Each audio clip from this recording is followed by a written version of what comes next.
So, hi everyone, and welcome to today's episode. This one is all about the why, the experiences that shape us, the challenges that we face as teenagers, and a turning point that spark our passion and keep us moving forward. Excited to be joined by Dr. Niamh Shaw. She's an engineer, a scientist, a performer, and a passionate space communicator. Niamh has dedicated her life not only to STEM, but also to make science more inclusive, relatable, and inspiring for people of all ages. In the chat today, we'll explore her journey as a teenager, the hurdles she faced, the motivation that drives her today, and why encouraging girls in STEM is so important to her. So let's dive in and hear her story. Hi Niamh, how are you? I'm good. How are you? Thanks so much for your time today. It really means a lot. Not at all. Not at all. I have aptly named this episode as Finding Your Own North Star with Dr. Niamh Shaw. Very good. So, I like it. This would be a casual and a warm podcast about, your experiences as a teenager, the challenges that you faced, and all the turning points that shaped your belief and the motivation that still drive you today. Brilliant, Sergeant. The aim is to encourage all the young STEM enthusiasts, all the way from the age 10 to 18-year-olds, and feel inspired to discover your own, North Star overall. It's lovely. What kind of student or tinkerer do you think you were? I was a very dedicated student, loved homework. I don't think I thought big. I don't think I could deviate too much from the sample question, if you know what I mean. So I'm not sure how much I actually understood.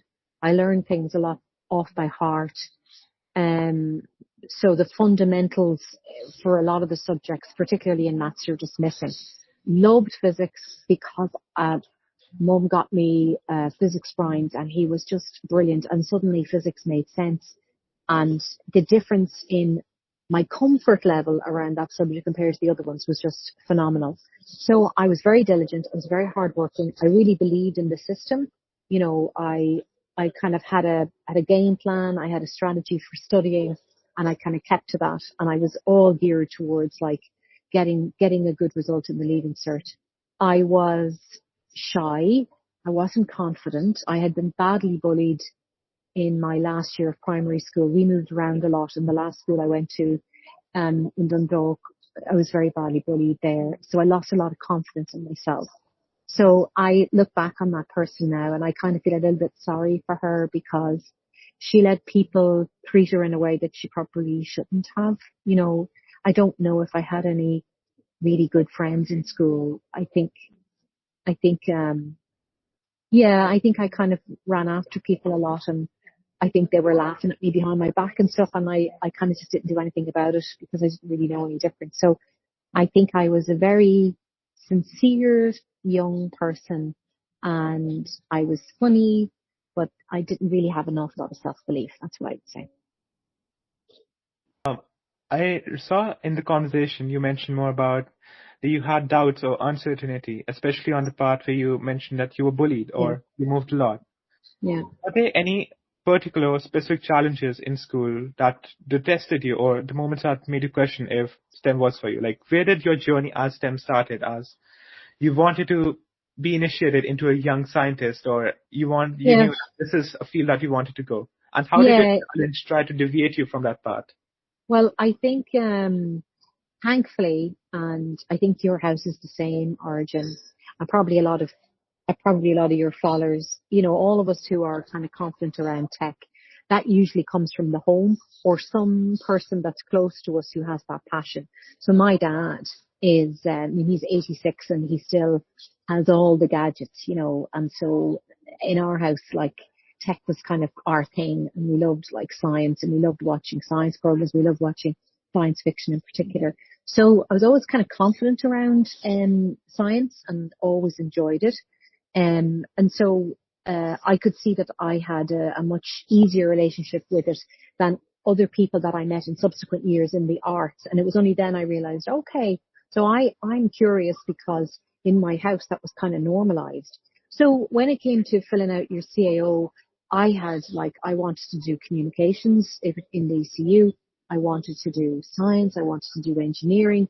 But mum and dad felt that engineering was the right degree for me to start with. And they were probably right, because I did like trying to understand things and take them apart. But I think I was a person that wanted more. I remember the only part of history that I loved was the explorers. And I remember kind of like when I'd read them, I kind of imagine what they had done and everything. But it didn't dawn on me that you could be an explorer, and space is in that.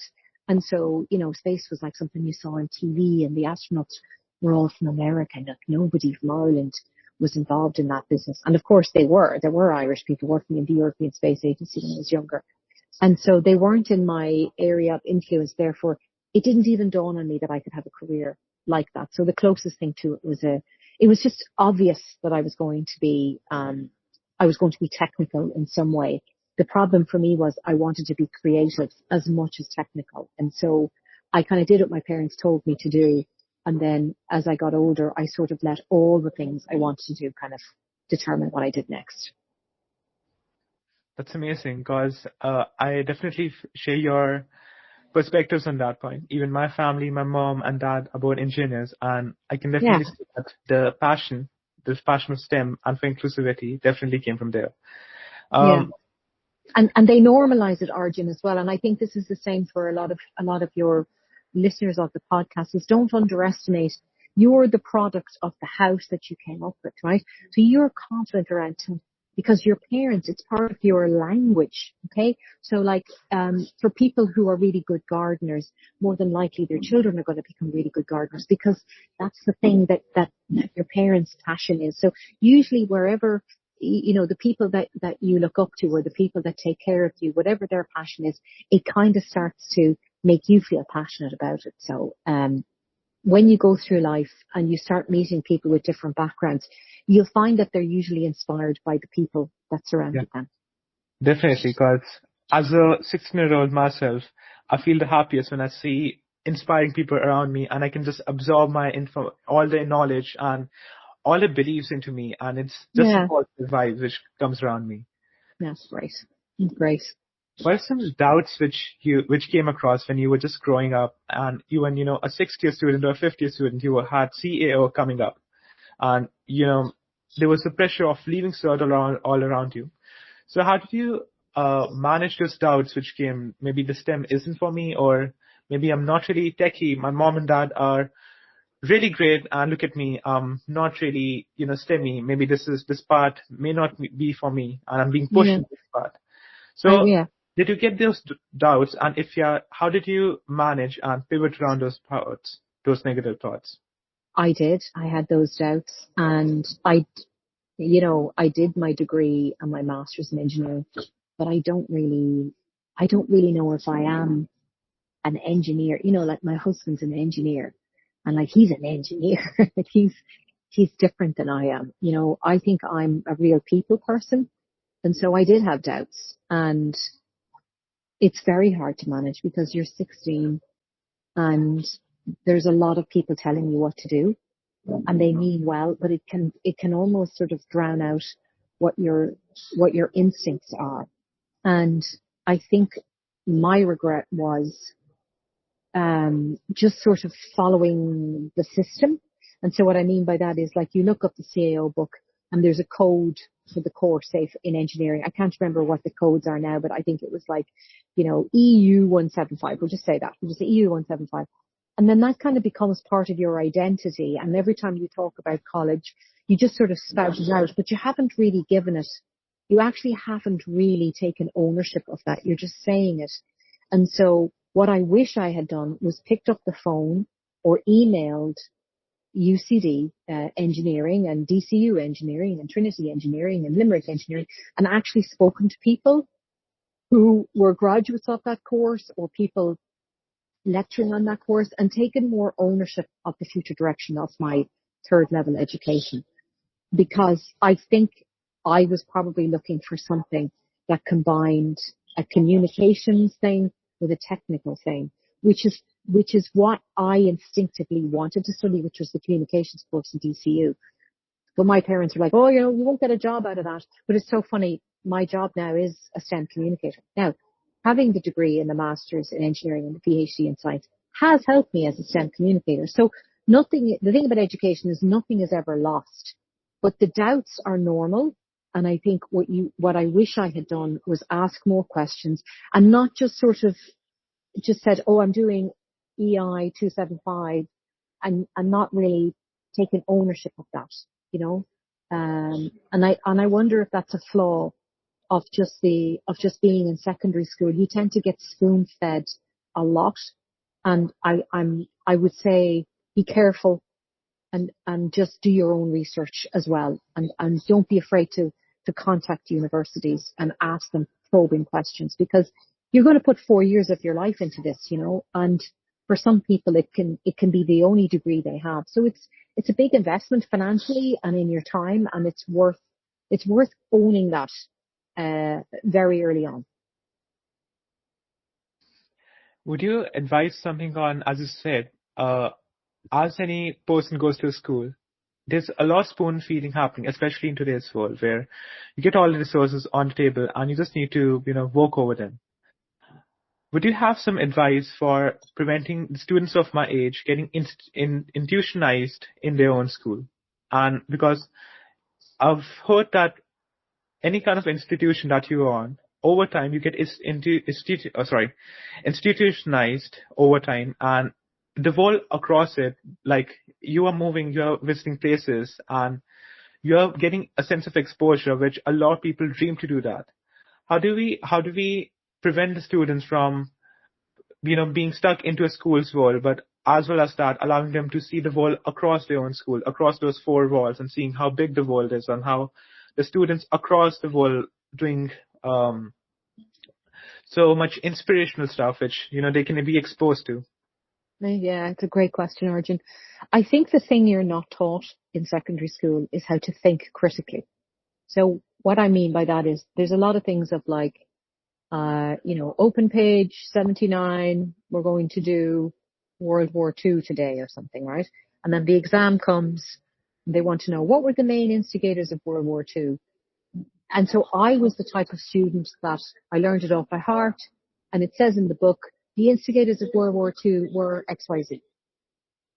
Now, that kind of student has a limited opportunity to life because you're just doing what you're asked. But what do you think about what started World War II? What other books could you have read about World War II? Not just the school curriculum. And this is the thing that I wished I had done. And I think that really helps people start to get used to forming your own opinion and making your own thoughts, and then kind of having a deeper conversation about different subjects so that you can really have a grasp of them. So you're not learning just to do your leaving cert.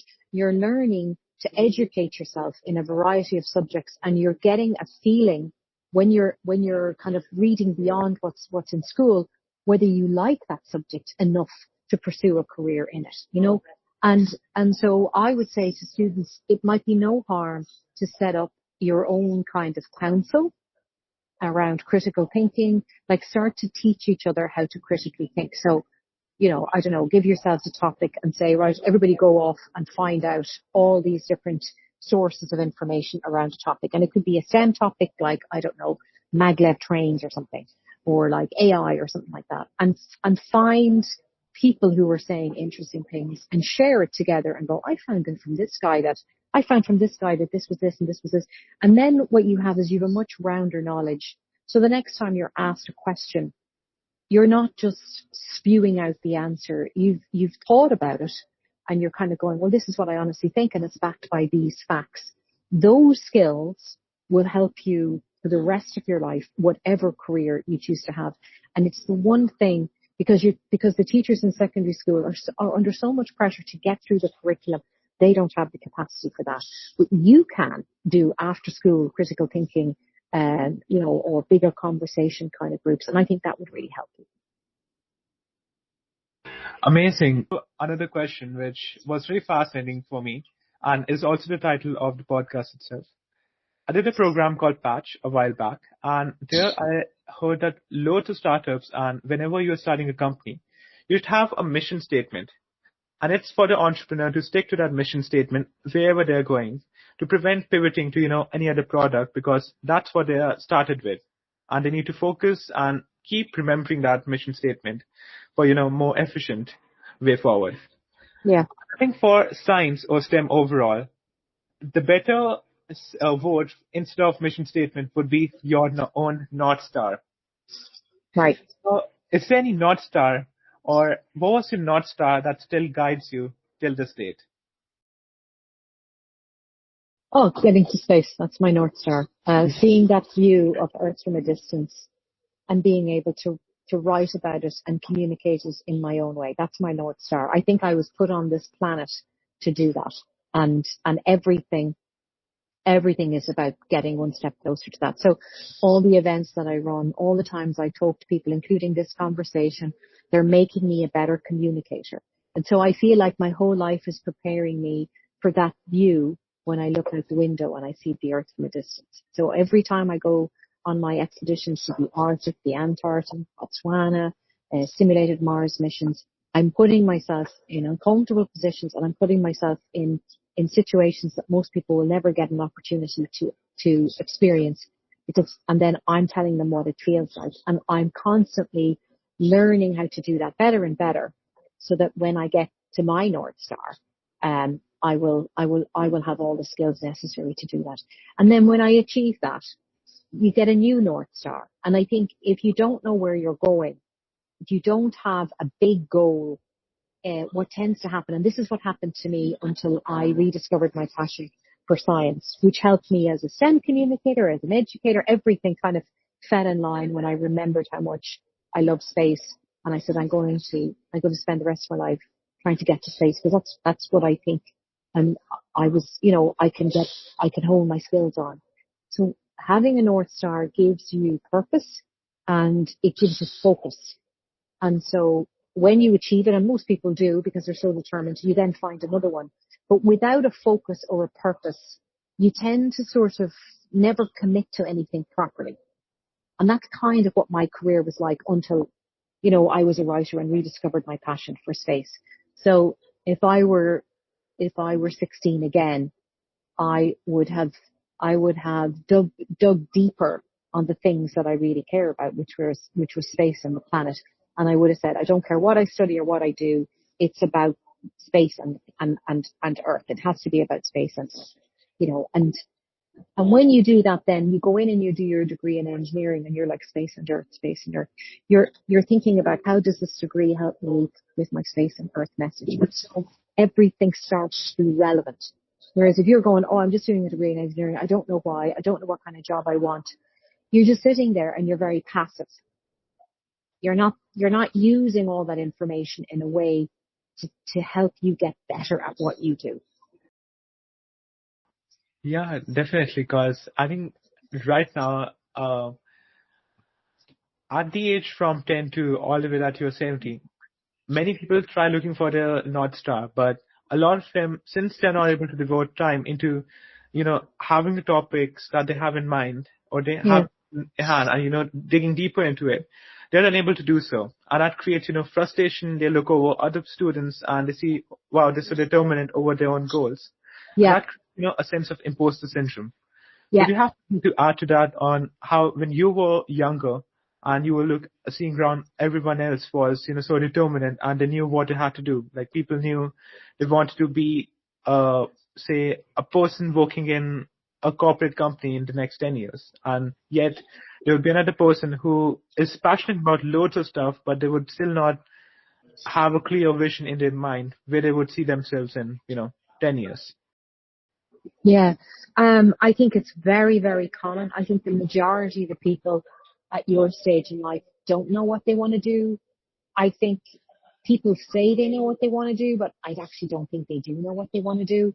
So you've got to think about, I think if you go back to when you're 7 or 8, usually your passions sort of start to come to the fore that way. So a lot of people around 7 or 8, they're passionate about dinosaurs, or they're passionate about history, or they're passionate about space, or they're passionate about like rock pools or swimming or climbing trees or whatever. Well, there's something in what they're doing that is a key to the thing that they really want to devote their life to. So if you're an outdoorsy person, if you're looking at rock pools, more than likely you're going to be a scientist of nature. So that'll be the natural sciences. So it could be geology, or it could be botany, or it could be zoology, or whatever. If you're somebody that loves kind of taking things apart, or you love gaming or whatever, more than likely your North Star is going to be related to the tech industry. If you're someone that likes baking, or, figuring things out, or figuring out why the sky is blue or whatever, you're going to be a scientist. And so the clues are all there. You just haven't necessarily been given an opportunity to think about it that way, or you haven't, the people that are around you haven't figured out that, I've been watching you since you've been a really young age, and you clearly are somebody who loves computers. And so doing a degree in computer engineering makes total sense, So my advice would definitely be to look back at the things that you really enjoy doing in your free time. And more than likely, the clue of how you focus, what your college degree should be in, is in that passion from when you were younger. Sounds good.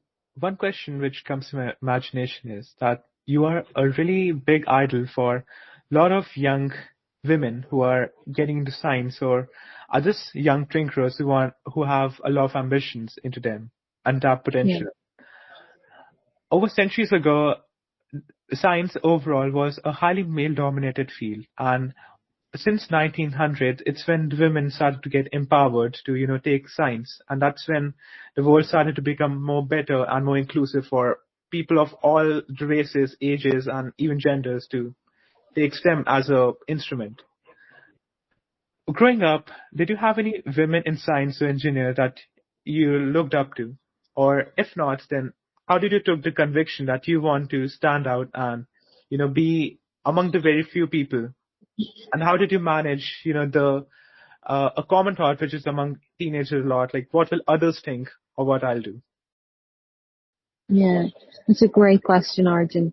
So what's really interesting is talking about women from the 1900s and stuff, that were, doing amazing things in science. They weren't in my history books. And if they were in my history books, it would have been very encouraging.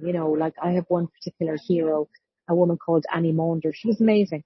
And she's one of, like, there's about 20 or 30 women similar who just blazed a trail in science, but because they were women at a time when it wasn't socially acceptable for a woman to be a scientist, they weren't reported about, or nobody really kind of, gave them the credit that they deserved.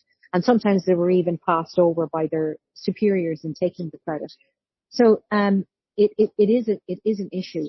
But the really interesting thing about me is my mom is very assertive. And because in my house, Dad allowed me to take plugs apart and to play with our stereo system, which was very cutting edge at the time, as much as my brother, I never saw myself as different. I never really observed that there was anything that was stopping me from doing what I wanted to do because I was a girl, because in my house, there was no distinction made, and so that was because of my parents. They got us a home computer, which was just a printed circuit board, and you'd plug it into your television, and then you'd buy magazines which you would code, and then I taught myself coding. But no one else in my family did that. But it didn't seem unusual to anyone. Nobody even said anything. And so the great thing about that is I still go through my life, and I just don't feel at all different because I'm a woman in the worlds that I exist in. And so while people all around me might have had judgments about, women pursuing science, I just didn't really see them, or they didn't really have an effect on me, because I was so kind of, I guess, insulated from doubting myself as a scientist. I doubted myself as a person. but I never doubted myself as a scientist or an engineer. So it's really important that, women, just stand tall. And I think you don't make an issue of the fact that you're a woman, because then you're reinforcing the stereotype. You just exist. You just exist. And I'm here for everyone of all races, all genders, whatever. If my story, if what I've achieved in my life, and I still have an awful lot more to achieve, if that inspires somebody, brilliant. But I'm not waving the flag for any one particular group of people, because I think if I do, then I'm kind of reinforcing the stereotype. Do you know what I mean? So it's really important to just be, I'm here, and I'm very lucky that I haven't taken ownership of other people's prejudice. And there's other prejudices that I've taken ownership of, but that one has never really kind of held me back. And it's brilliant. Like I was at a conference last week, and we had just been talking about the subject, and I remember I was walking through the poster session. So one of these people, posters readers, and so I was like, so how many women are here? And it was probably about 10%, but it's not something I ever notice or count, because it's just like, I feel so comfortable in that world. Yeah. Yeah. That's really great, because I think one of the quotes which really helped me as well was, if you think about your perception about what others' perception is about you, you're just locking yourself in a cage. That's and right. That's it. You're just That's locking it. Don't yourself. take ownership of other people's prejudice. You don't have to take ownership of that. Just be yourself. Just be yourself and champion everyone. That's what I try to do. Amazing. Since you're coming to the end of the podcast, if you could speak directly to a group or an army full of dreamers listening to you right now, what's one message that you would give them to leave the podcast with, and a thought of today that you would give them, which could leave them more dreaming and even more ambitious than before this podcast? Yeah.